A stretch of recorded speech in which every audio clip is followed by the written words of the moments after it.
Soy Francisca Alessandri, periodista y académica de esta universidad, y les doy una cordial bienvenida a este cuarto encuentro del ciclo La UC Mira Chile, que hemos organizado como universidad en conjunto con Revista ¿Qué pasa?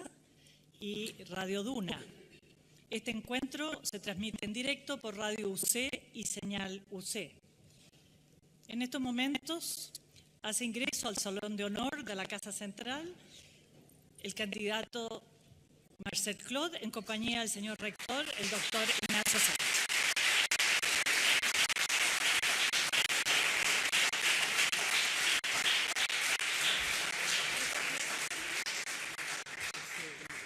Muy buenas tardes, señor Clod. Bienvenido. Como comunidad universitaria nos reunimos para aportar al debate de los grandes problemas del país, a sus soluciones, y además estos encuentros aportan a un voto informado en las próximas elecciones de noviembre. Esta iniciativa nos va a permitir reunirnos con todos los candidatos presidenciales durante abril, lo que resta de abril y mayo, en un encuentro en el cual puede participar la comunidad universitaria enviando sus preguntas y además a través de personas que las van a efectuar a continuación aquí en esta misma sala. Quiero presentar a quienes me acompañan en esta oportunidad en el panel: Ignacio Irarrázaval, director del Centro de Políticas Públicas, y Connie Stipicic, directora de Radio Duna. Quiero además saludar a todas las autoridades universitarias que nos acompañan, a los profesores, estudiantes, funcionarios y público en general que se congrega esta tarde aquí. Y agradecerle su presencia, por supuesto, a Marcel Clod, que nos acompaña. Muchas gracias. Quiero decir algunas palabras sobre su trayectoria. El señor Clod es economista y magíster en Economía de la Universidad de Chile y candidato a doctor de la Universidad Católica de Lovaina. Actualmente se encuentra realizando un doctorado de estudios latinoamericanos en la Universidad de Chile. En 1993 fue jefe del proyecto de cuentas ambientales del Banco Central. Desde 1997 fue director de la Fundación Terram, que se creó a fin de promover el desarrollo sustentable en Chile. Entre el 2003 y el 2006 fue director de la Fundación Oceana para América Latina, donde dirigió estudios y acciones en contra de la depredación de los mares chilenos. Ha sido consultor en temas económicos y ambientales. También columnista de diversos medios de comunicación. En 2010 fundó y dirigió el semanario Diario 1 y actualmente es editor general de El Rastro Noticias. La primera parte de este encuentro consta en una conversación que va a tener con nosotros y le vamos a pedir que sus respuestas no sobrepasen los 2 minutos y medio, y para acordar el tiempo tenemos aquí a mi derecha un semáforo. La luz amarilla se encenderá a los 2 minutos y marca y los la segundos, luz rojo, ¿no? A los 2:30. Un semáforo porque la segunda parte de este encuentro consta de las preguntas que aquí el público le quiere formular. Por lo tanto, queremos acotar los tiempos. Sin más, comenzamos nuestra conversación y le cedo la palabra a Connie Stipicic, directora de Radio Duna. Marcel, ¿cómo estás? Bienvenido, gracias por venir acá. Muchas gracias. Conversemos un poquitito de política y después vamos a conversar también de algunos temas de políticas públicas, aprovechándonos además de su condición de economista con intereses en los temas ambientales también.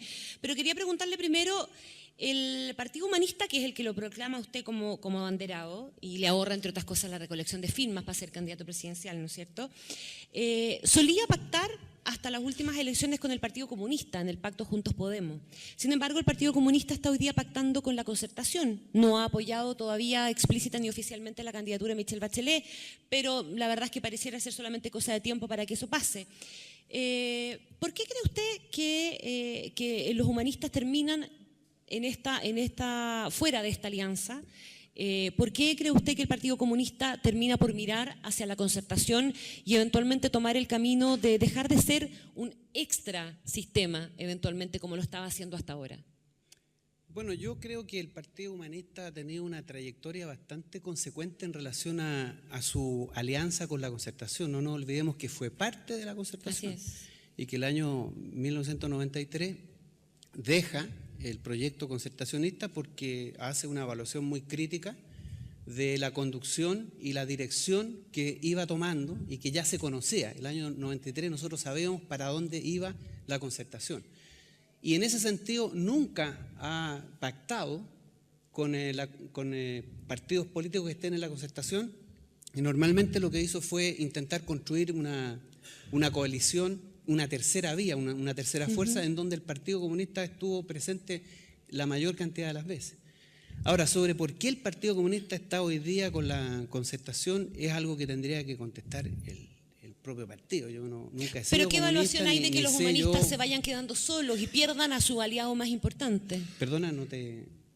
¿Qué evaluación tiene usted de que el Partido Humanista termine más solo y pierda a su aliado más importante? ¿Qué efecto puede tener eso también en la fuerza electoral que eventualmente pueda alcanzar el humanismo y por ende también en su propia candidatura? Es que depende, porque yo creo que nosotros estamos hoy día en presencia de una crisis de representación que no solamente le afecta a la Concertación, sino que también al Partido Comunista. El Partido Comunista ha bajado importantemente su votación y no tiene, por decirlo así, arraigo, credibilidad dentro de aquellos sectores que hoy día marcan la pauta política, que son los estudiantes, los movimientos sociales, los trabajadores. Ha perdido credibilidad dentro de ese ámbito. Y lo que nosotros estamos intentando finalmente, junto con el Partido Humanista, es levantar una propuesta alternativa que se desmarque de estos dos conglomerados, precisamente porque no dan cuenta y no son capaces de interpretar de manera creíble y consistente lo que es la voluntad de transformación política que hoy día tiene Chile. ¿Y por qué el Partido Humanista sí tendría esa representatividad? Es que no la tiene el Partido Comunista, no la tiene el Partido Humanista. No se trata de que la tenga el Partido Humanista o que la tenga Marcel Clot. La problemática está, el problema existe. Hoy día los estudiantes quieren educación pública, gratuita y universal, y no lo está planteando la Concertación ni la Alianza. ¿Lo está planteando quién? Nosotros lo estamos planteando. Lo que nosotros intentamos hacer es crear una nueva alianza con el pueblo de Chile, con la ciudadanía. Es una construcción. No es que esta no es la idea de vender producto en un mercado, sino que de construir una vinculación y una relación con la ciudadanía, que es la que finalmente es depositaria del poder. ¿Con qué porcentaje de votos de la elección presidencial usted diría que se cumple ese objetivo? ¿Con qué porcentaje?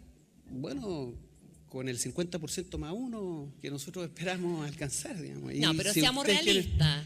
Siendo realista y pidiendo lo imposible o pidiendo lo que está pidiendo la gente. Porque el tema del realismo es discutible. Lo podemos discutir si quieren, pero piensen ustedes lo siguiente. Aquí hay cerca de 12 millones de chilenos que potencialmente votantes.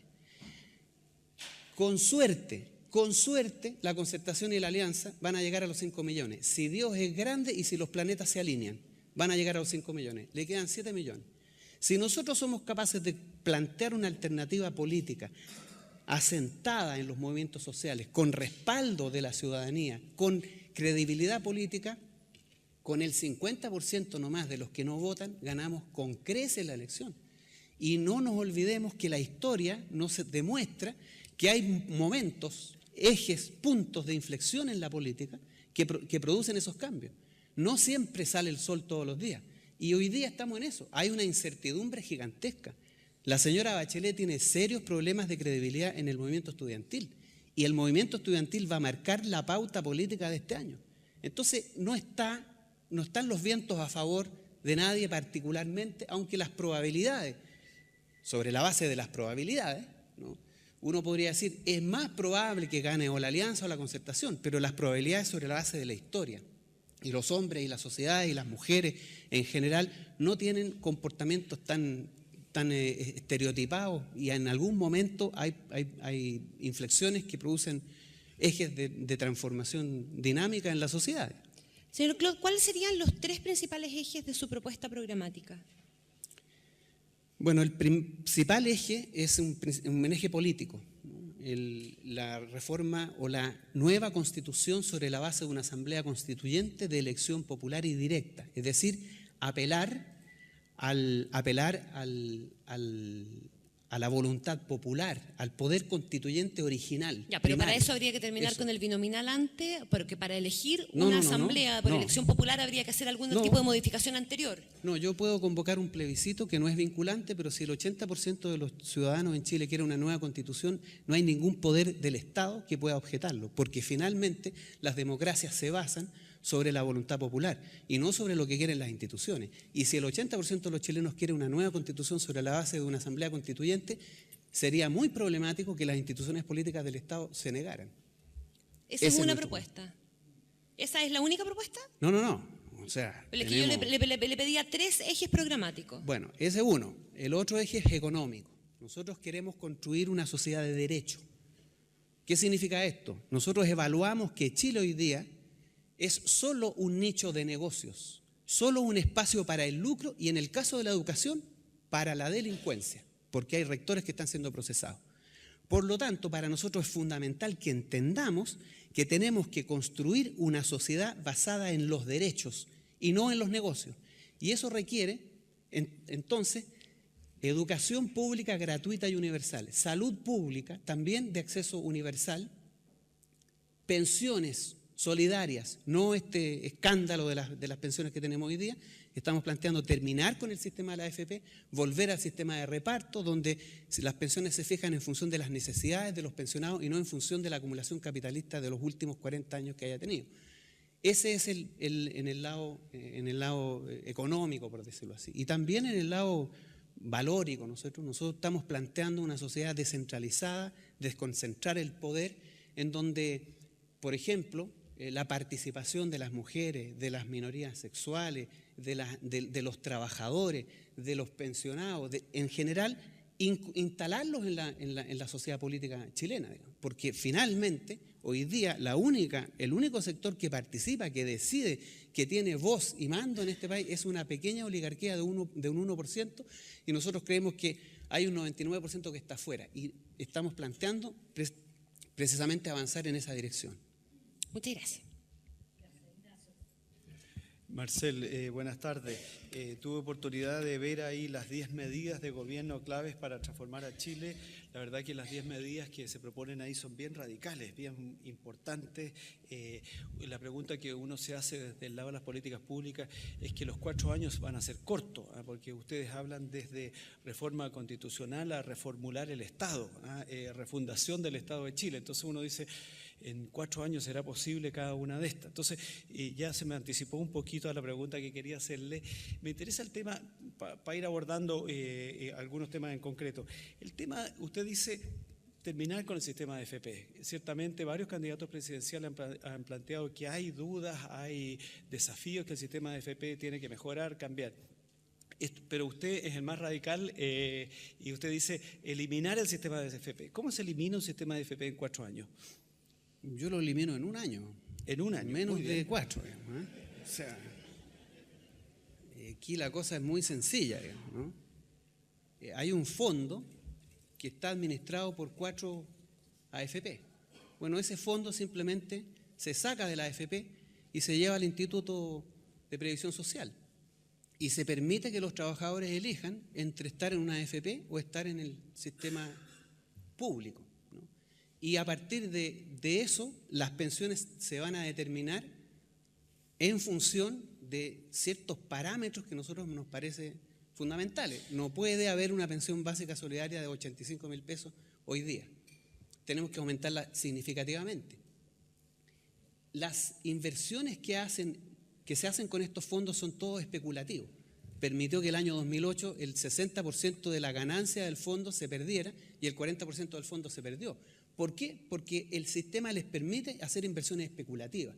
Nosotros pensamos que con estos fondos hay que hacer inversiones productivas en el cobre, en el litio, en la industria pesquera, en la energía solar, en la energía eólica. Tenemos que cambiar la lógica en donde cómo operan las inversiones públicas. Nosotros pensamos, y esto es que, ¿sabe lo que pasa? Que cuando a mí se me dice radical, yo quisiera que cambiáramos un poco ese lenguaje, ¿no? Porque cuando se habla de radicalidad también se habla de imposibilidad, de algo así como absurdo casi. Y esto no es absurdo. ¿Sabe lo que es absurdo? Que en este país un 60% de chilenos vaya a jubilar con menos de 100.000 pesos. Menos de 100.000 pesos. Casi 5 millones de personas.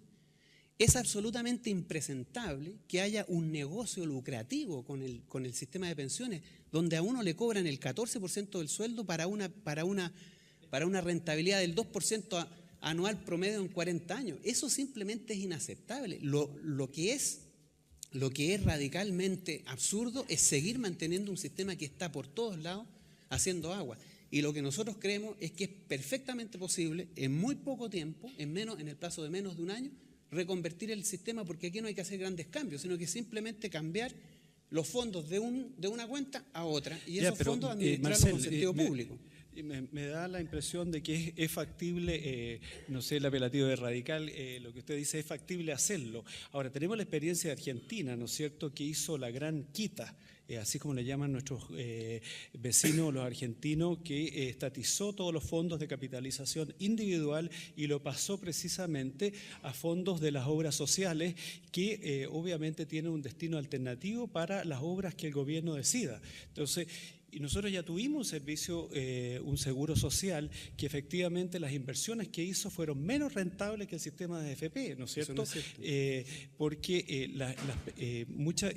la tasa de pobreza de la población adulta mayor hace 40 años era bastante más alta que la tasa de pobreza actual. Entonces, no se me arma el esquema de usted asegurarnos de que al quitar esos fondos de capitalización individual, que creo que va a tener una dificultad política importante, ¿no es cierto?, porque los fondos los tiene cada persona a su nombre, ahora van a pasar a un fondo del Estado y la rentabilidad tampoco está asegurada, o el Estado puede asegurar rentabilidad. Bueno, en primer lugar, el sistema antiguo no estaba quebrado. El sistema antiguo tenía un déficit público del 3,8%. Y el de actualmente, el sistema de capitalización individual, anda en torno al 6%. Además, el Estado es el que está pagando todavía las pensiones. Sigue siendo el Estado el que paga la mitad de las pensiones que pagan las AFP, las paga el Estado. Por supuesto, hay un bono de reconocimiento porque se cambió de sistema de reparto a de capitalización individual. Y eso fue pactado con la ley que cambió el sistema de pensiones. Por lo tanto, eso no tiene ninguna novedad que haya un bono de reconocimiento. Bueno, lo que le estoy diciendo es que la carga, o sea, independiente de dónde provenga eso, la carga sobre las pensiones está hoy día, sigue siendo mayoritariamente sobre el Estado. O sea, el Estado tiene a los antiguos y tiene la mitad más o menos de los nuevos. Entonces, francamente, el sistema hoy día, aunque sea de capitalización individual, sigue siendo soportado sobre los fondos públicos. Y eso a pesar de que la recaudación que tiene el sistema de AFP hoy día es superavitaria. O sea, están recaudando 4 billones de dólares más o menos, 4 billones de pesos más o menos, y gastan 2 billones, de los cuales de esos 2 billones la mitad los pone el Estado. Entonces, francamente, ¿qué sentido tiene tener un sistema que le significa déficit al Estado y un tremendo negocio para la AFP? O sea, no tiene sentido.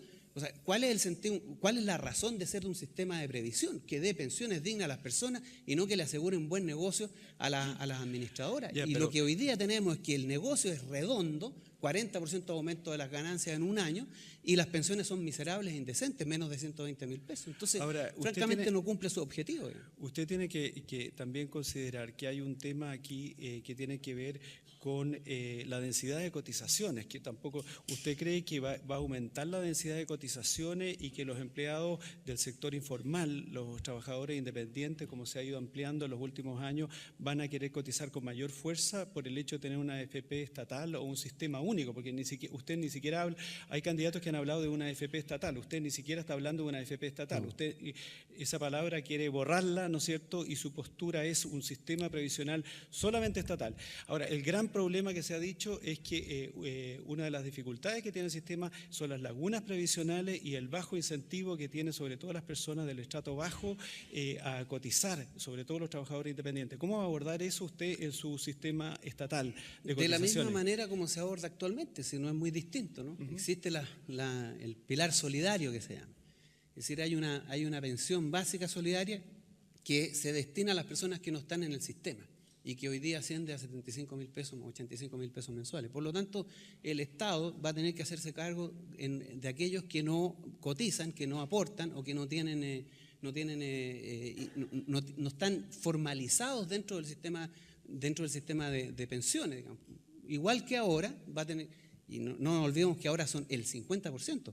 El 50% de los trabajadores en Chile no va a tener posibilidad de ser pensionado por el sistema de AFP y va a tener que hacerse cargo el Estado.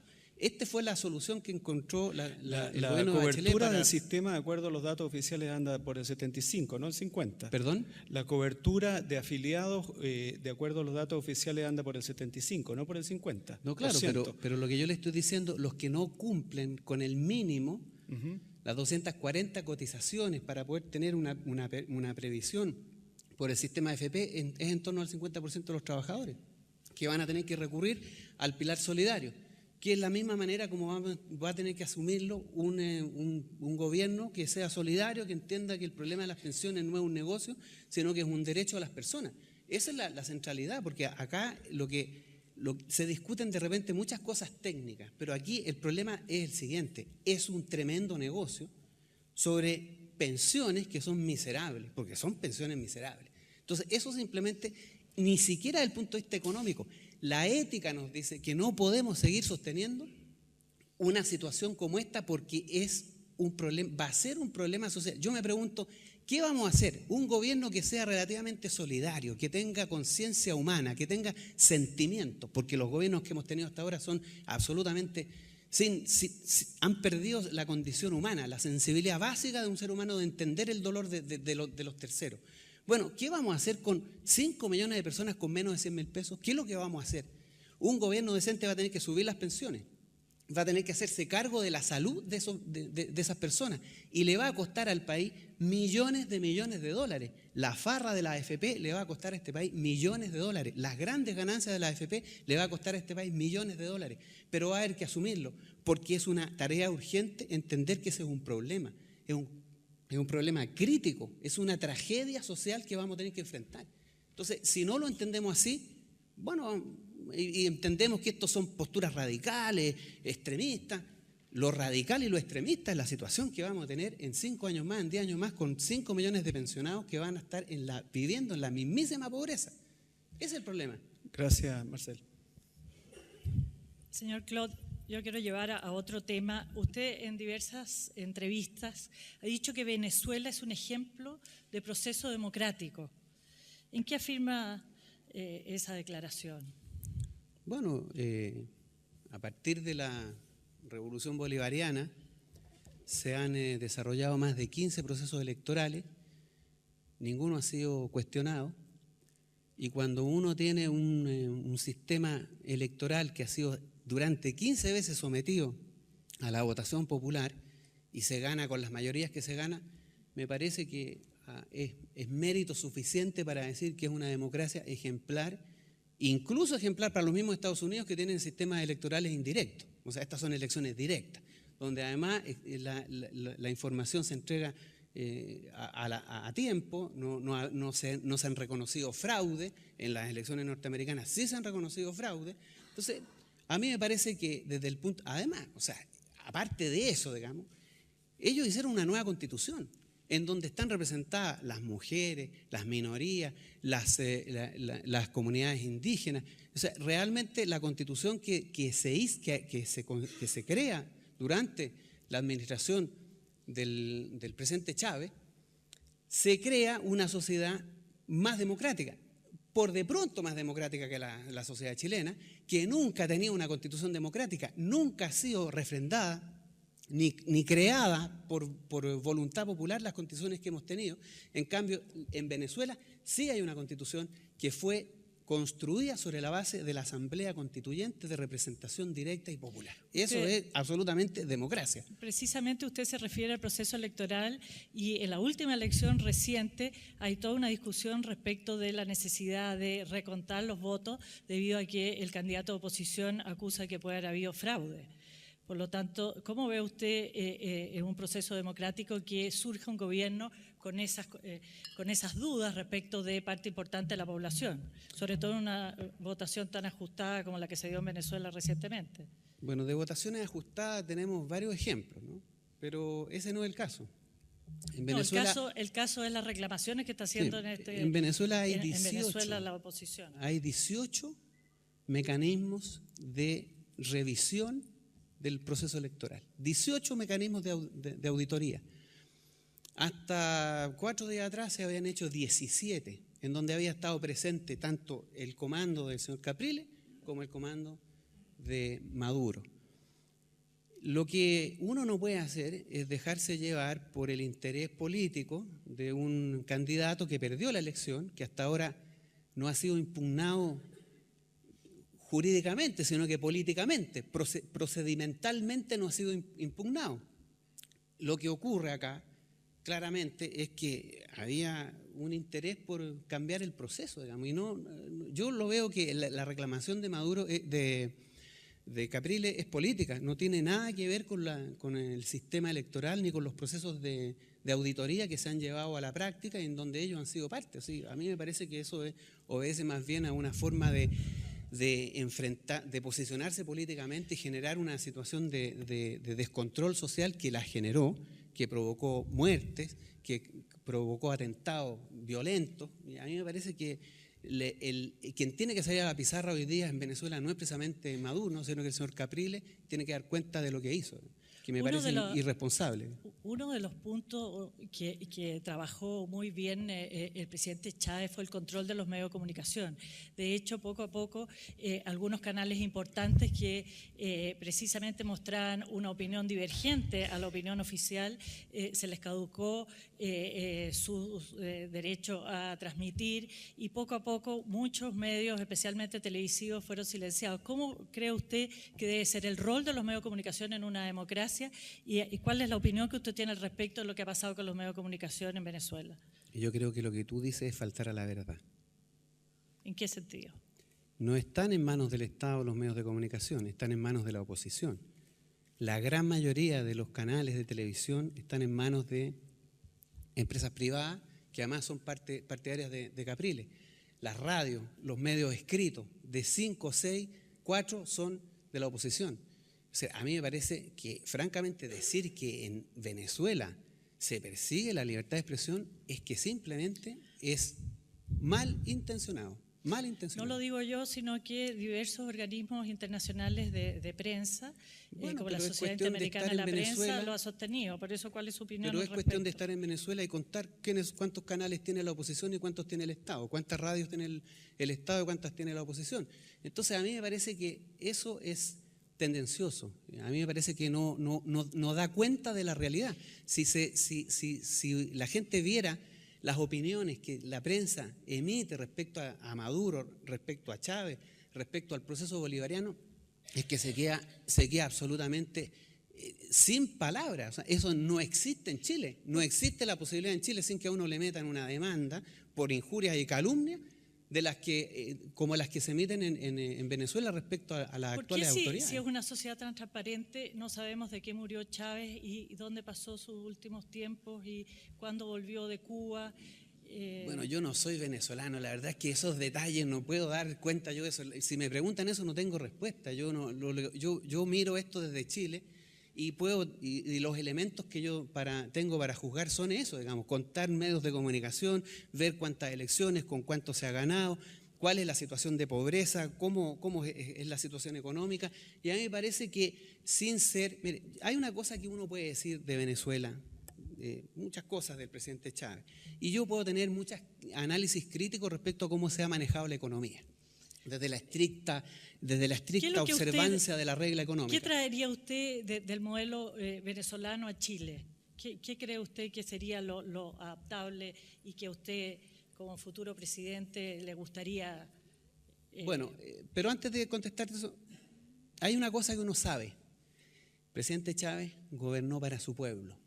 Ningún gobierno en Chile en los últimos 40 años ha gobernado para su pueblo. Han gobernado para las oligarquías financieras y especulativas de este país. El presidente Chávez gobernó para su pueblo y con eso yo tengo bastante. ¿Qué cosas traería yo a Chile?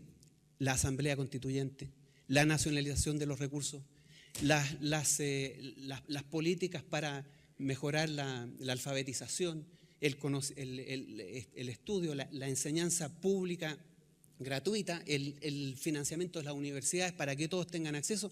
Todas esas cosas son una aspiración que nosotros queremos también instalar en Chile y nos parecen absolutamente pertinentes, porque no solamente están en Venezuela, sino que también en países de alto desarrollo como países europeos.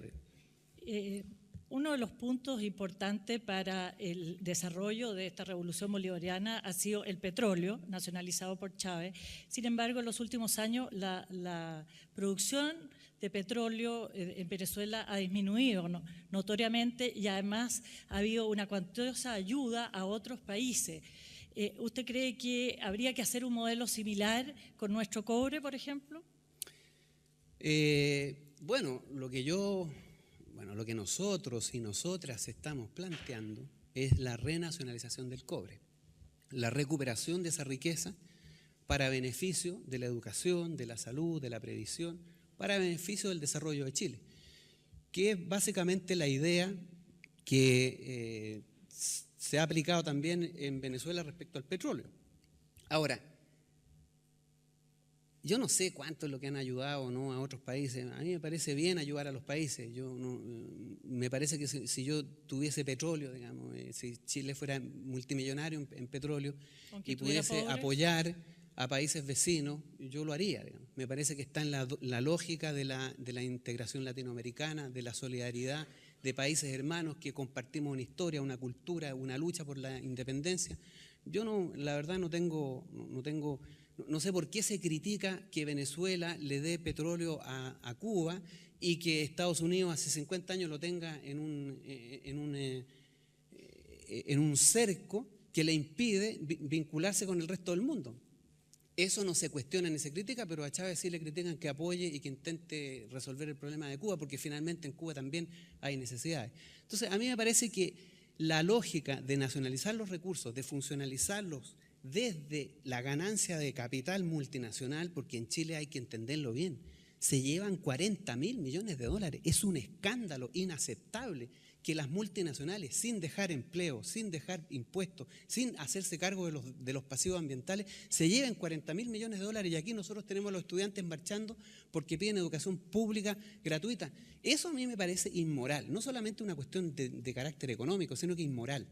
Por lo tanto, recuperar el cobre para funcionalizarlo a las necesidades de este país me parece una tarea impostergable y me parece que lo hicieron en Venezuela, lo hicieron en Ecuador, lo hicieron en Bolivia, lo hicieron también en Argentina. Son las políticas correctas, a mi juicio, que hay que implementar y que yo, obviamente, vamos a empujar en un gobierno nuestro. Muchas gracias, señor Claude. Connie, por favor. A propósito del cobre, estamos enfrentando lo que podría ser una crisis en el precio del cobre. Usted es economista. Me gustaría saber qué propone para enfrentar la baja del cobre, que hoy día es probablemente la principal fuente de financiamiento. Y aparejado a esa pregunta va también una bastante obvia. ¿Cómo pretende usted financiar todas las cosas que está proponiendo? Educación, salud, AFP, libre, gratuita y de acceso universal para todos. Bueno, el precio del cobre se enfrenta reduciendo la producción. El problema es que nosotros aquí tenemos... Generando escasez, dice usted. ¿Perdón? Generando escasez.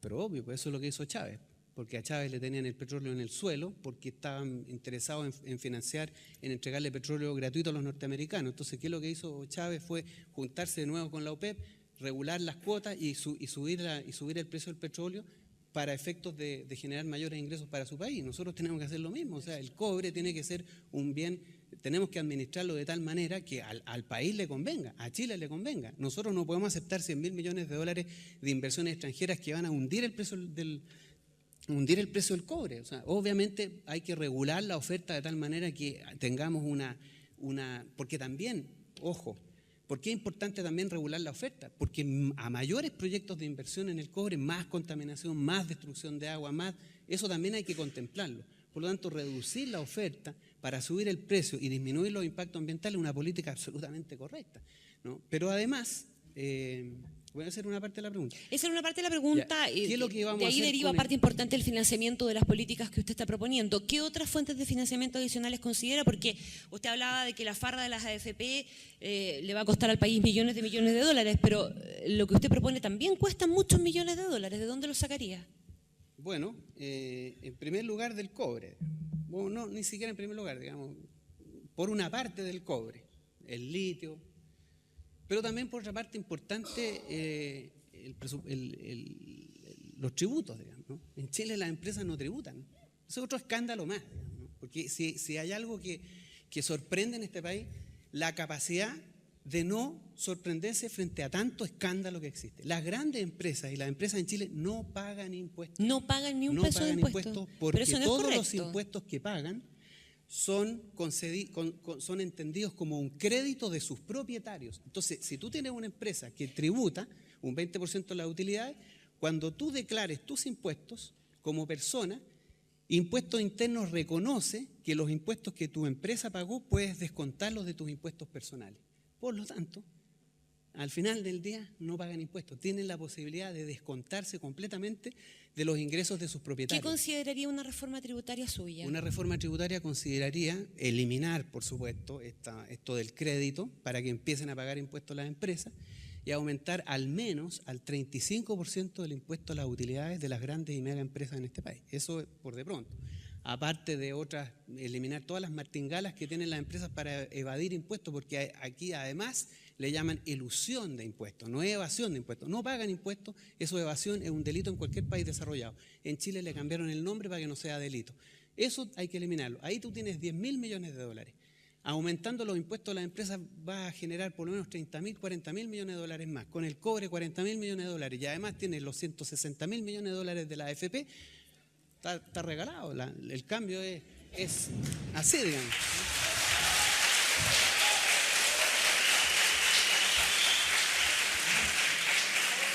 Usted habló de estatizar el cobre. Muchas gracias. Gracias.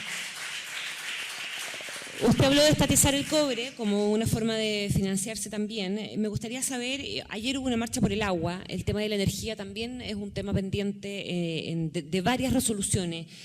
¿Qué haría usted respecto del agua y qué haría usted también respecto de la energía? Bueno, respecto del agua hay que terminar con esa monstruosidad que es el Código de Agua, ¿no? Un invento para arear de la dictadura, ¿no? Un invento para el negocio, un invento para el lucro. Convirtieron el agua en un bien de mercado. Entonces hoy día se transa y se vende y los precios son millonarios por el litro por segundo. Eso tiene que terminar. El agua tiene que volver a ser... El 90% de las aguas que se consumen están en manos de mineras, que además, del punto de vista ambiental, son verdaderos criminales, ¿no? Mineras y empresas agroindustriales. Son dueñas del 90% del agua. Estas mineras han hecho algo que a mí me sorprende, desertificar el desierto. Eso sí que es curioso, eso sí que es sorprendente, desertificar el desierto, lo hicieron las mineras, ¿no? El agua tiene que volver a ser patrimonio de Chile, administrado con criterios e interés público. ¿Por quiénes? ¿Administrado por quién? Administrado por ¿Y bajo qué instituciones criterios públicas, también? por instituciones públicas reguladas por la ciudadanía. ¿Reguladas por la ciudadanía? Regulada, por cierto, toda autoridad pública debe estar regulada por la ciudadanía si queremos que efectivamente sea una democracia, porque las autoridades cuando uno elige una autoridad en una democracia no elige a un reyesuelo. Pero lo elige importante a un es saber bajo qué criterios se administra el recurso y El criterio fundamental es la necesidad. Nosotros tenemos que fortalecer el desarrollo puede ser infinita agrícola. la necesidad. Tenemos que, no, la necesidad de la gente, pues no de las Por eso, empresas ¿bajo mineras. qué criterios se razona? ¿Bajo qué criterios se gestiona también eso? ¿Y qué garantiza que en manos del Estado esa gestión vaya a ser mejor y más eficiente? Lo que la garantiza es el hecho de que, primero que nada, las autoridades, entre comillas, digamos, no estamos hablando de este Estado, estamos hablando de un Estado que sea democrático, son elegidas democráticamente. Existe la posibilidad de reemplazarla. Hay transparencia e información y cualquier irregularidad se debe rectificar, ¿no? Eso es lo que lo garantiza. Ahora, los criterios son muy simples. Aquí, obviamente, lo más importante es generar el suministro del agua para las personas. Hoy día en Chile, a las puertas de Santiago, hay gente que hace sus necesidades en bolsas de plástico. No sé si ustedes sabían eso. Que no tienen agua, no disponen de agua, pero las productoras de palta sí tienen agua y tienen derecho a usar el agua. Obviamente el criterio regulador es el derecho al agua para las personas, para las comunidades humanas, para las comunidades campesinas, para la pequeña agricultura, para el desarrollo de las actividades económicas que funcionalizan su actividad en torno a las necesidades de las personas y no de las mega empresas agrícolas ni de las mega empresas ¿Usted no cree bajo mineras. ninguna perspectiva en el rol subsidiario del Estado? No, de ninguna manera. Me parece que ese es el gran invento, mefistofélico invento neoliberal, que me parece que debe ser erradicado de la faz de la tierra. Es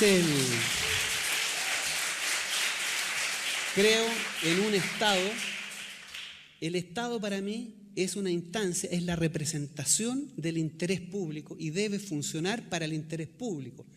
Para ello, debe estructurar las necesidades primarias y prioritarias de la población y generar. Yo creo en un Estado que haga inversiones energéticas, creo en un Estado que regula los mercados y creo en un Estado que tiene empresas públicas estratégicas como el cobre, como el metro, como la que administra el agua, la que genera energía eléctrica. Esas empresas tienen que volver a ser estatales y nosotros estamos planteando recuperar todas las empresas que fueron fraudulentamente privatizadas en escandalosos procesos de privatización. Vamos a tener que rediscutir eso porque el pasado tenemos que volverlo a discutir.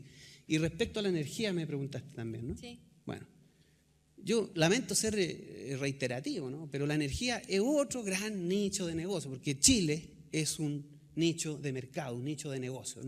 Esta no es una sociedad de derecho. Es curioso, pero la lógica, cuando la energía se administra con sentido público, el consumo de energía debe crecer por debajo del crecimiento del Producto Interno Bruto. ¿Qué pasa en Chile? Al revés, ¿no? ¿Por qué? Porque aquí lo que se trata es de vender energía, producir energía. Da lo mismo el ahorro de energía, da lo mismo la eficiencia energética. Nosotros, de acuerdo a algunos especialistas, tendríamos más o menos un potencial de 60% de eficiencia energética. Entonces, los proyectos energéticos hoy día son innecesarios. Lo que el Estado tiene que hacer es invertir en eficiencia energética, reducir el desperdicio de la energía. Es el primer enfoque. El segundo enfoque es energía renovable, energía sustentable, energía eólica, geotérmica, solar. Y si no lo hace el Estado, si el Estado no invierte y no habilita esos espacios para generar energía de esa naturaleza, no lo va a hacer los privados, porque a los privados siempre hay que ofrecerles ganancias extraordinarias, utilidades mayúsculas, porque si no, a ellos les parece que no es suficiente y el interés público no está dentro de su objetivo. Gracias, Marcelo. Muchas gracias. Ignacio, por favor. Marcelo, una aclaración. No me cuadran sus cifras de los 10.000 millones de dólares, porque la semana pasada el CEP, CIDEPLAN, hizo un estudio, una propuesta de reforma tributaria. Ellos en elusión, si recuperan toda la elusión, la estimación de ellos, ahí hay dos economistas de bastante trayectoria, uno, al igual que usted, trabajó en el Banco Central, con la elusión recuperarían 1.500 millones de dólares y cambiando toda la estructura tributaria y al igual que usted subiendo la tasa de impuesto a la renta de las personas, llegaría con todo, con recuperación de elusión y con nueva reforma tributaria 5.000. Y usted dice rápidamente que también en un periodo corto me imagino que va a recuperar 10.000. Entonces me gustaría aclarar esa cifra. Y lo otro es decirle, que usted lo sabe mejor que yo probablemente, que la tributación del cobre genera más o menos entre 1/3 y la mitad de los ingresos del cobre que obtiene el Estado. Entonces las empresas mineras también tributan y también aportan con recursos que son para todos los chilenos. Bueno. Pero yo quería hablar en todo caso de educación escolar. Si quiere me aclara esa pregunta rápidamente. Bueno, yo no sé cómo hicieron esos cálculos. La verdad es que si usted me dice esto hicieron así, tendría que ver la metodología en que lo hacen. Un libro que lo publicaron y está disponible en la página web del Centro de Estudios Públicos de CIDEPLAN. La verdad es que lo que piense el Centro de Estudios Públicos no es algo que me quite el sueño, digamos, ¿no? Así que no es pensar. Ellos estimaron la recaudación. Sí, es un grupo de 15 economistas de destacada trayectoria, al igual que usted. Todo eso es absolutamente relativo, porque los economistas hablamos siempre desde una posición. Desde una posición. Nadie en este mundo vino acá para ser objetivo e independiente. Eso no existe. Y yo lo digo con todas sus letras, no hablo desde ninguna instancia puesta en la estratosfera. Hablo desde los intereses, y no es porque quiera ser populista, pero si yo digo, ¿qué sector es el que a mí me conmueve, sobre el cual yo quiero hablar, pensar, escribir y trabajar? El mundo de los trabajadores, el mundo de los estudiantes, el mundo, como diría Serrat, de los desheredados. Esa es mi opción política, es mi convicción, y desde allí quiero hablar, y mi verdad es la verdad de ellos. O sea, todos esos economistas que tú me mencionas, te aseguro que no hay ninguno que no tenga algún vínculo con bancos, grandes empresas, grupos económicos. Por lo tanto, la verdad... Por eso las estimaciones están malas, porque hayan no, trabajado en un banco. No están malas, pero obviamente son estimaciones desde su perspectiva. Ellos no sé si están metiendo, por ejemplo, el crédito de las empresas. No sé si están considerando el crédito. A lo mejor lo están, pero no te aseguro que $1.000 millones no son la cantidad de impuestos que no pagan las empresas porque finalmente son considerados un crédito. Son mucho más de $1.000 millones. Entonces, depende cómo lo hicieron. La trayectoria da lo mismo. Hay que ver la metodología, pero lo que sí te puedo decir con absoluta certeza, que no son $1.000 millones los impuestos que las empresas en Chile no pagan. No son $1.000 millones. Son mucho más de $1.000 millones y te aseguro que por lo menos son $5.000 millones, si no más, digamos. Los $10.000 millones fue publicado por el diario La Tercera, ¿no? Hace un año y medio atrás más o menos, lo que se llama precisamente todos los impuestos que se dejan de pagar en Chile. Asciende a cerca de $11.000 millones según la Tercera el año 2011. Yo digo $10.000 millones ahora y no me equivoco mucho incorporando todos esos elementos. Por lo tanto, yo creo que, mira, dependiendo de cómo sea la metodología, yo no conozco esa metodología y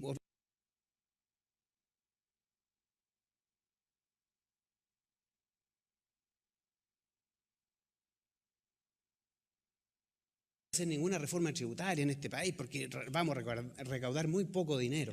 Ese es el objetivo ideológico. Ellos están proponiendo una reforma tributaria. Sí, pero una reforma tributaria sí que deje las cosas tal cual. Se me acabó el tiempo. A los dos se les acabó el tiempo. Muy bien. Quería plantearle un tema distinto. En los próximos días se cree que Bolivia va a presentar ante el Tribunal de la Haya una demanda a Chile por una salida marítima. ¿Qué opina usted al respecto y cuál sería su postura como presidente de la República? Bueno, yo primero que nada tengo que fijar mi posición, ¿no? Desde donde yo hablo, porque insisto, yo no soy aquí el rey de la objetividad, porque además la objetividad es la más grande de todas las subjetividades. No, pero lo Así interesante que yo hablo es saber desde mi cómo, subjetividad. ¿Cómo actuaría usted como presidente? Mi subjetividad es la subjetividad de, por ejemplo, figuras como José Martí, que dijeron que mi patria es América. Yo me siento profundamente boliviano, uruguayo, argentino, venezolano, ecuatoriano, colombiano. Yo de verdad creo que la salida para un Estado superior para nuestros pueblos pasa por la integración política, económica y social de América Latina. Por lo tanto, me parece que nosotros tenemos que escuchar la demanda boliviana, atenderla, saber en qué contexto, porque no se sabe, ¿no? Aquí se dicen cosas muy por decirlas, digamos. ¿Cómo fue el acuerdo de 1904? ¿Cómo se pactó eso? ¿En qué condiciones políticas? Aquí hubo mucha injusticia, mucha brutalidad en lo que ocurrió en la Guerra del Pacífico. Por lo tanto, me parece que aquí hay que hablar y pensar con justicia. Una vez hecha esa discusión, teniendo presente esta vocación latinoamericanista, hay que discutir una salida del mar para Bolivia. Pero yo no la voy a dar, porque creo que no me corresponde, creo que tiene que ser una decisión soberana del pueblo de Chile. Y después de un debate, después de una discusión, después que entendamos las consideraciones de justicia que hay en este escenario, habría que plantearle a Chile una posibilidad de solución de esto. O sea, usted a priori no le daría un territorio con soberanía a Bolivia para pasar al Pacífico. Yo como persona sí. Soy partidario de esa solución, de darle salida al mar a Bolivia. Como presidente tengo que responder a la voluntad popular. Ahora, ese es el mandato, digamos. Todos los estudios, encuestas dicen que hay una enorme oposición a entregarle territorio a Bolivia. Claro, lo que pasa es que las encuestas son las encuestas. Pues las encuestas son después de qué. Después de que la prensa es, pero brutalmente avasalladora en negar la posibilidad de una salida al mar. Entonces, si nos cuentan, si la gran mayoría de los chilenos está bombardeado por una prensa que induce, promueve, ¿no?, que no se le dé salida soberana a Bolivia, entonces la respuesta es lo que dicen las encuestas, pues construimos realidades y después las notificamos con las encuestas. Eso es muy típico de la ciencia económica por lo demás, ¿no? Bueno, muchas gracias. Estamos ya en el tiempo y vamos a pasar a la segunda parte de este bloque, cuáles las preguntas que previamente mandaron profesores, estudiantes, funcionarios de la universidad y que fueron seleccionadas por el equipo organizador de este ciclo. Y la primera pregunta está a cargo de la académica Francisca Reyes. Ella es profesora de Ciencia Política y miembro del Grupo Asesor en Medio Ambiente Gama UC. Francisca, por favor. Gracias, señor Claude, acá. Te voy a pedir que te pongas de pie para poder plantear la pregunta. Muchas gracias. En nombre del grupo de académicos de la universidad que evaluamos constantemente las políticas públicas de impacto ambiental, le queremos preguntar, en caso de ser elegido presidente, ¿qué medidas concretas implementaría para incorporar la dimensión ambiental en las políticas públicas? Específicamente nos interesa saber si usted todavía cree que valorizar económicamente los bienes y servicios provistos por el medio ambiente es la manera adecuada para enfrentar este desafío, y en cualquier caso nos interesaría qué otras medidas propondría usted. Bueno, el medio ambiente es un gran tema, digamos, ¿no? Sobre la valoración, yo creo que tiene su dimensión académica, digamos, ¿no? A mí me parece importante que podamos tener órdenes de magnitud de los impactos ambientales, de lo que valen los recursos naturales, ¿no? Me parece que son criterios orientadores y a mí me parece que hay que utilizarlos, aunque tengo dudas respecto a ciertos métodos que no me parecen muy apropiados.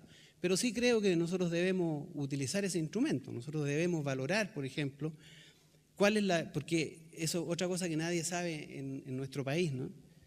Crece la economía, pero ¿qué parte de ese crecimiento es destrucción simplemente de capital natural, de bosques, de recursos pesqueros, que deberíamos descontarlo, del netear el crecimiento económico de la destrucción?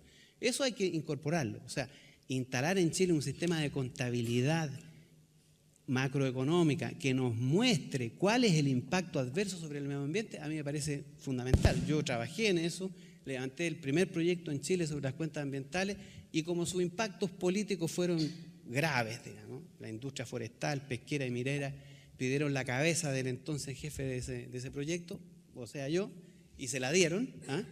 Entonces se acabó el proyecto, digamos. Ese tipo de cosas nosotros tenemos que reinstalarlas, ¿no? A mí me parece que el criterio sobre el cual uno debe ordenar la economía, porque aquí estamos hablando de la economía, ¿no es cierto? Es decir, los grandes y megaproyectos que tienen impacto ambiental. En materia ambiental, a mi juicio, debe mejorarse la institucionalidad, hay que darle rango, la participación ciudadana en las decisiones de proyectos deben ser gravitantes, deben ser importantes. Hoy día no tienen ninguna relevancia. Los coremas regionales simplemente toman como parte del activo o de los elementos a discutir lo que pasa con la opinión de las comunidades. A nosotros nos parece que las comunidades deben ser muy importantes en la toma de decisiones respecto a los proyectos. Proyectos mineros deben tener regulaciones y exigencias de tratamiento de residuos. Hoy día no los tienen. Los tratamientos de residuos son menores. Por lo tanto, el tratamiento de residuos, gran inversión en el tratamiento de residuos para nosotros es una cuestión relevante en todos los ámbitos de las actividades económicas, sobre todo las mineras, las agroindustrias, que tienen severos impactos ambientales. Para nosotros las políticas, o sea, el criterio ambiental que debe ser un factor determinante y crítico de cualquier política y de cualquier proyecto de inversión que se implemente en Chile. Gracias, señor. Es difícil contestar tanto, pero es largo. Estamos en el tiempo. La siguiente pregunta la hace Daniela Ramos, secretaria general de la FEUC. Daniela, por favor. Hola, gracias a la universidad por el espacio. La pregunta que nosotros queremos plantear va un poco en la línea de lo que se habló al inicio de esta conversación. Sabemos que hoy día el sistema político ha mostrado no dar cabida a lo que las mayorías ciudadanas quieren, ya sea por candados impuestos durante la dictadura, como podría ser el sistema binominal, el quórum calificado, o atribuciones del Tribunal Constitucional, o bien por voluntades políticas. Frente a esto y teniendo en consideración las trabas políticas y constitucionales que tenemos actualmente en el sistema nacional, ¿cómo usted como candidato puede pretender lograr en 4 años las cosas que he mencionado en este discurso, como educación gratuita, nacionalización de recursos naturales, asamblea constituyente, reforma tributaria, entre otros, si no se presenta con una lista parlamentaria y además no podría tener dentro del Parlamento las mayorías que necesita para poder hacer las reformas que se pretenden al interior del Congreso? Muchas gracias. Gracias. Gracias. Bueno, lo que nosotros planteamos, bueno, igual vamos a tener una lista parlamentaria, ¿no? Pero sabemos que va a ser difícil con el sistema binominal que podamos ocupar el Parlamento. Vamos a tener un problema con el Parlamento, ¿no? Nosotros aspiramos y suponemos que cuando tú echas a andar un proceso constituyente, es suficientemente consistente y, por decirlo así, definitivo como para que las instituciones políticas se adecúen. Aquí lo que uno tiene que entender es lo siguiente: lo primero es la política, lo segundo son las instituciones. Las instituciones se tienen que adecuar a la realidad política del país. ¿Qué nosotros estamos planteando? Espero demorarme menos que el presidente Chávez en convocar al plebiscito, porque se demoró 2 horas. Yo espero demorarme 20 segundos en convocar a un plebiscito para que Chile decida si quiere tener o no una nueva constitución sobre la base de una asamblea constituyente. Si tú tienes como resultado un 80%, nadie te puede discutir lo genuino, lo fundacional que es el poder constituyente, que es la soberanía popular, quiere y decide tener una nueva constitución. Sería absolutamente descabellado, sería una locura, una crisis política si las instituciones políticas de este país se negaran a reconocer la importancia de eso. Pero como nosotros sabemos que en Chile, ¿no?, las cosas más curiosas pueden ocurrir, nosotros lo que hemos dicho es lo siguiente: yo, y lo he dicho particularmente, yo no voy a ser el que haga estas cosas. No puedo hacerlo solo. Esto no depende de la voluntad de un candidato o de un presidente. Es la voluntad de un pueblo. Y el día que nosotros convoquemos a una asamblea constituyente, tienen que haber movilizaciones estudiantiles, de trabajadores. Nosotros pensamos que esto tiene que ser un pueblo movilizado en las calles, en los sindicatos, en los centros de estudiantes, exigiéndole a las instituciones políticas que reconozcan y legitimen el veredicto popular de una asamblea constituyente. Si logramos hacer eso, vamos a tener un nuevo parlamento, va a tener que renunciar a este parlamento, vamos a tener un parlamento elegido por elección popular, proporcional, donde no se van a repartir la torta entre 2 conglomerados viejos y desgastados como los que hoy día tenemos, ¿no? Por lo tanto, ese es un principio fundamental. Y los otros cambios, hay cambios que son más fáciles. La nacionalización del cobre es más fácil, ¿no? Es cuestión de sacar al presidente, tomarlo, ponerlo en un avión y pedirle que abandone el territorio nacional y poner a un funcionario del Estado, porque los gerentes, los trabajadores van a ser los mismos, y cambiar la dirección de la cuenta corriente nomás de a dónde van los fondos, ¿no? Desde Estamos la en el multinacional tiempo. a la Tesorería General de la República. Pero en materia de educación y salud y previsión quizás es un poco más lento. Y nosotros aspiramos, obviamente, que iniciamos un proceso de transformaciones institucionales que no las vamos a poder hacer en un año, pero es una propuesta sobre la cual nosotros juramos lealtad. Porque si hay algo que yo puedo jurar y comprometer, es mi lealtad a la voluntad popular. Gracias, y eso sí que no lo voy a gracias. dejar de cumplir, mi lealtad. Gracias. Gracias. Le voy a pedir.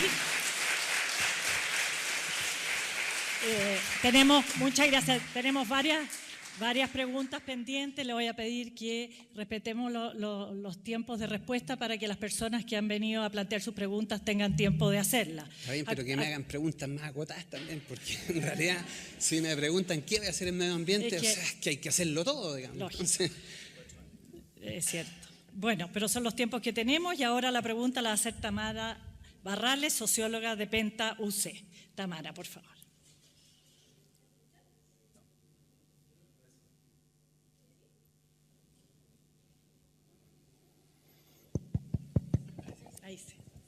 Bueno, Ahora gracias sí. a la universidad por la instancia de poder plantear esta pregunta, porque el tema que voy a traer a la mesa no es un tema que en general se toque en los foros ni en relación a los candidatos presidenciales. Yo trabajo en un programa de la universidad que es el Penta UC. Nosotros trabajamos con niños y jóvenes con talentos académicos y aquí viene mi pregunta. En Chile existen 350.000 estudiantes con talento académico, pero solo el 1% recibe el apoyo para desarrollar sus capacidades y en todos los casos este apoyo se entrega fuera de la escuela. ¿Qué medidas tomaría usted para que todos los estudiantes con talento reciban el apoyo que necesitan y en ese caso hacerse cargo de la diversidad al interior de las aulas? Bueno, voy a tener que improvisar, digamos, porque no es un tema que yo haya estado al tanto, ¿no? Pero a mí me parece impresionante esa cifra, digamos. Solo el 1% de los alumnos con talento tienen apoyo. Esa es la educación chilena, ¿no? Esa es la sociedad de oportunidades, esa es la sociedad de derechos, ¿no? Y eso es lo poco importante que es la educación, ¿no? Porque uno dice, bueno, tenemos 350 jóvenes con talento, ¿y qué van a hacer en su vida? ¿A quién le importa eso? ¿Le importa al Estado? ¿Le importa a la empresa privada? No le importa. Si no nos importa a nosotros como ciudadanos, si no nos importa a nosotros, entonces a nadie más le va a importar. Obviamente que en una reforma educacional que esté centrada en el derecho, eso tiene que estar contemplado. No puede haber ningún niño en Chile, ningún niño que no sea educado y no tenga la posibilidad de ser una persona adulta, formada, inteligente, capaz de pensar por sí misma. Y menos aún aquellos niños que pueden tener hacer un aporte mucho más significativo. Yo creo que, y además una cifra de 350, digamos, o sea, es que no es nada. Desde el punto de vista del presupuesto debe ser un 0,00 algo de algún fondo que por ahí se reparte en el Ministerio de Educación. ¿Y por qué no se hace? Ahí es donde uno aprende y se da cuenta el orden de prioridades en Chile. Las empresas, los grandes capitales tienen todos los derechos consagrados, las personas, ninguno. Y eso es lo que nosotros queremos cambiar. Muchas Eso es lo que más gracias.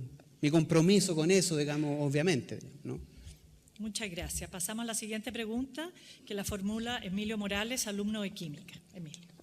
Buenas tardes, señor Clot. A lo largo de los gobiernos de la concertación y del actual gobierno, se han impuesto medidas económicas para ayudar a las familias de escasos recursos, como son los bonos. Entonces, así como también ciertos candidatos han propuesto como a la mano el caso del bono para la embarazada adolescente. Entonces, mi pregunta es, ¿qué le parece a usted desde el punto de vista como economista en cuanto a la eficiencia real que tiene aplicar, dar bono a las familias, o sea, a los primeros quintiles de la población? Y en un eventual gobierno suyo, si usted aplicaría un bono para esta familia u otra medida que usted considera apropiada, que vaya en ayuda de las familias de más escasos recursos en Chile. Gracias. Muchas gracias. La política de los bonos, espero erradicarla de las políticas públicas. La verdad es que son completamente inoficiosas esas políticas, ¿no? O sea, dar un bono por un aumento del precio del petróleo es nada, no tiene ninguna implicancia, no cambia las condiciones de desigualdad, no mejora las oportunidades, no aumenta la riqueza de las personas, es simplemente una medida. Eso sí que es populismo, eso sí que es populismo. A nosotros nos acusan de populistas porque nosotros queremos renacionalizar el cobre, pero aquellos que andan regalando plata porque hubo un terremoto, a mí me parece que no se puede entender como una medida eficiente, eficaz. No aporta en absolutamente a nada. Ahora, ¿qué hay que hacer frente a eso? Lo que pasa es que cuando tú vas haciendo cambios en la sociedad, por ejemplo, nosotros planteamos la necesidad de que se termine el código laboral actualmente existente y que viene de la dictadura militar. Si fortalecemos el poder de negociación de los trabajadores, no necesitamos ni siquiera discutir sobre el salario mínimo. Entonces, si damos educación gratuita, si ponemos los recursos para que la salud sea accesible, tú vas a generar un aumento de ingresos importante, una transferencia de ingresos brutal hacia los sectores más pobres. Entonces, en este escenario, claro, cualquier cosa ayuda, ¿no? Pero cuando tú haces esos cambios, piensa tú que solamente la educación universitaria para una familia pobre que tiene como ingreso el salario mínimo es duplicarle el ingreso, El acceso a la salud son elementos que deberían mejorar las condiciones, eso por una parte. Esa es la política fundamental que nosotros estamos intentando implementar, o sea, generar las condiciones para que las personas por sí mismas produzcan su ingreso y no que sea el Estado el que les da, porque eso es caridad, eso es asistencialismo y nosotros no queremos nada con el asistencialismo. Queremos generar las capacidades, las condiciones de las personas para que produzcan y se desarrollen autónomamente. Obviamente a las personas de extremo y escasísimos recursos y que están en situaciones que hoy día la llaman de calle, porque digamos, también han cambiado hasta los lenguajes, hay que tener la institucionalidad para cobijarlo y para enfrentar ese problema que no es menor. Pero la política para nosotros va más bien a construir la capacidad propia de la población y de los sectores más bajos de ingresos a generar sus propios ingresos y no el asistencialismo. Muchas gracias. Ahora pregunta Francisco Javier Gil, académico y asesor de políticas de inclusión de esta universidad. Hola, buenos días. Mire, ocurre que al terminar cuarto medio de la educación media, abortan los proyectos de vida de miles de estudiantes con talento académico, que no son oportunamente atendidos.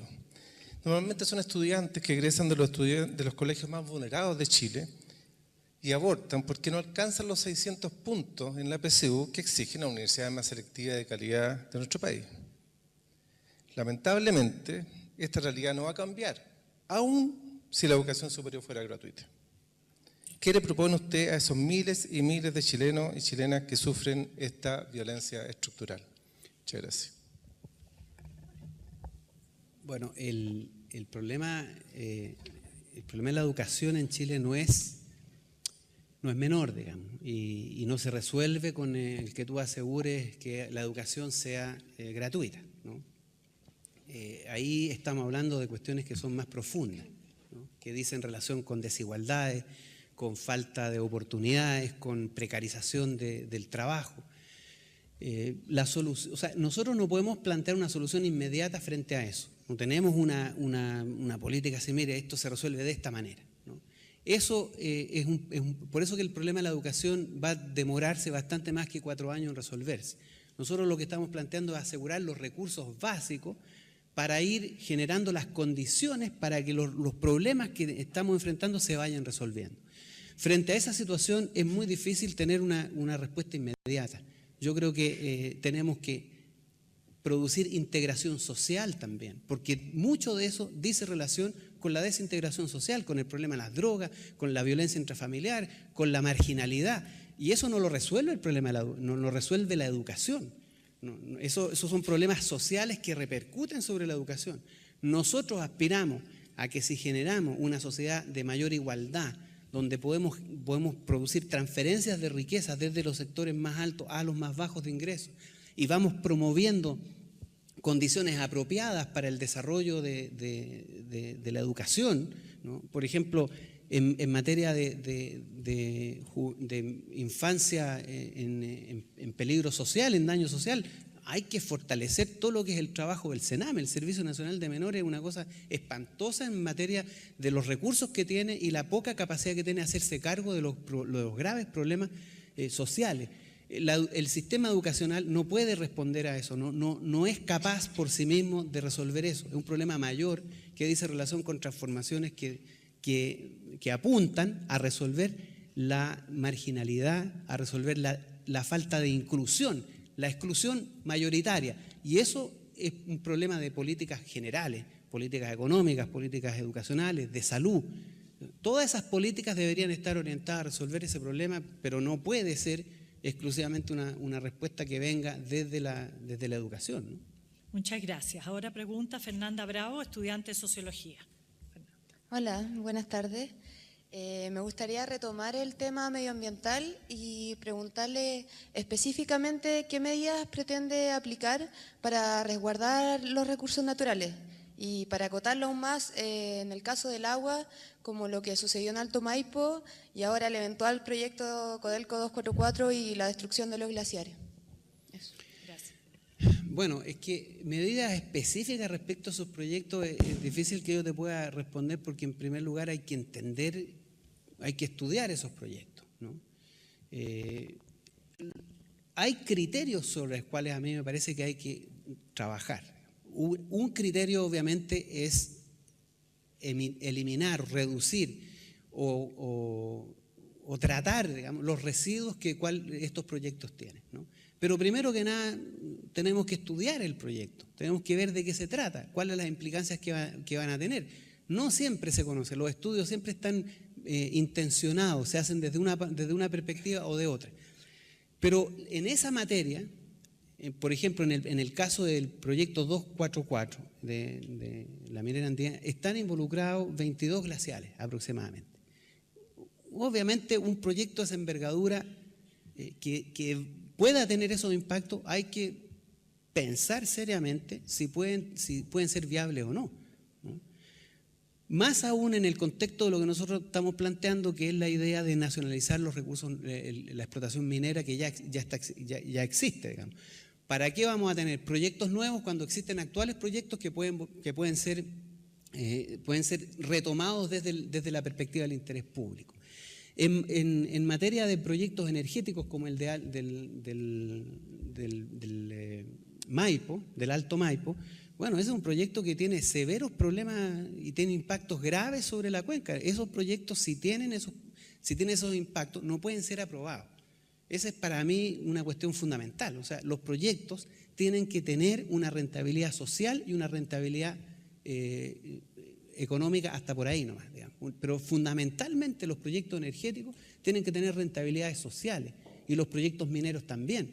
O sea, lo que pasa es que políticas específicas para proyectos específicos no puedes tú definir, pero sí puedes enfocar las decisiones, la orientación de las políticas. Y para nosotros lo fundamental es que los proyectos que se implementen en un país tienen que tener rentabilidad social, y para que tengan rentabilidad social tienen que asumir el impacto ambiental, tratar el impacto ambiental. En materia de medio ambiente, a nuestro juicio, no pueden haber proyectos de inversión que no traten eficazmente y de manera consistente todos los impactos ambientales. Muchas gracias. La última pregunta la formula Paulina Hernández, exalumna y miembro de Elige Educar, proyecto del Centro de Políticas Públicas.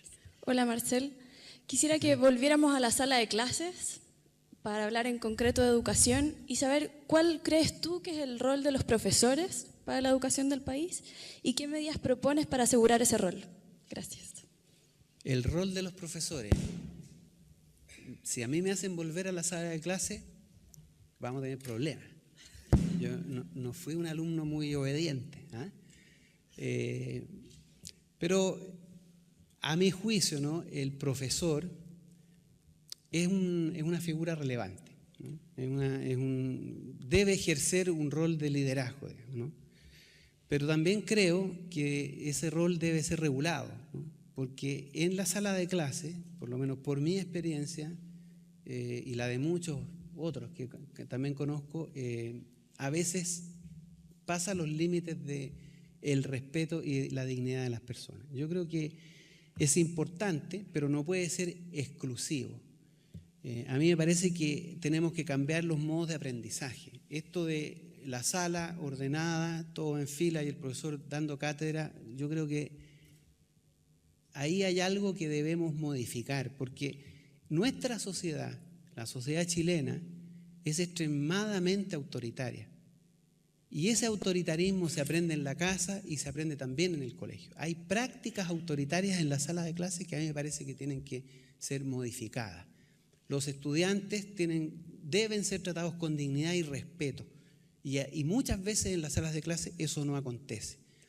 A pesar de que yo valoro el rol del profesor como un formador, un educador, una persona que contribuye a hacer crecer al estudiante que tiene, a convertirlo en una persona inteligente, creativa, que es capaz de pensar por sí mismo.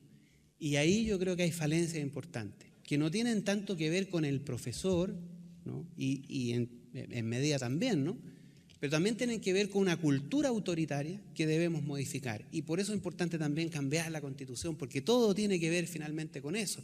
Esto de que alguien te dice lo que tienes que hacer, pensar y decir. Y en materia de los profesores, hay que generar también condiciones propicias para que ellos hagan bien su tarea y su labor. Yo creo que hoy día no se dan esas condiciones. Malos sueldos, muchos estudiantes por profesor.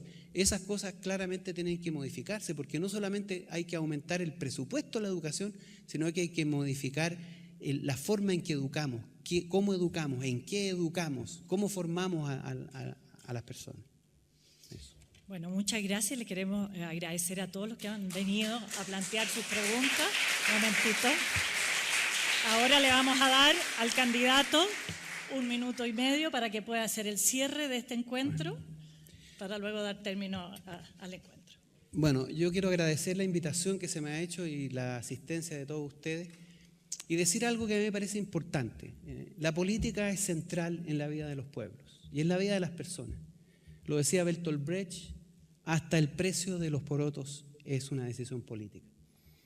Esta aventura que nosotros hemos iniciado dice relación precisamente con la convicción de que tenemos que en Chile hacer transformaciones profundas. Es lacerante la situación de injusticia y abuso que se ha instalado en Chile en los últimos 40 años. Es inadmisible. En todos los ámbitos donde ustedes miren hay una situación de abuso y una falta de derechos.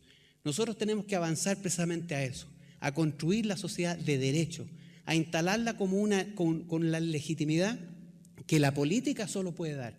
Nosotros tenemos la convicción, y nosotras tenemos la convicción, de que es posible hacerlo, de que en el escenario en que hoy día estamos, si logramos entender y provocar una reflexión política profunda, porque esa es la idea central, producir una reflexión política profunda, vamos a poder hacer entrar en la historia, porque eso es lo que está ausente acá.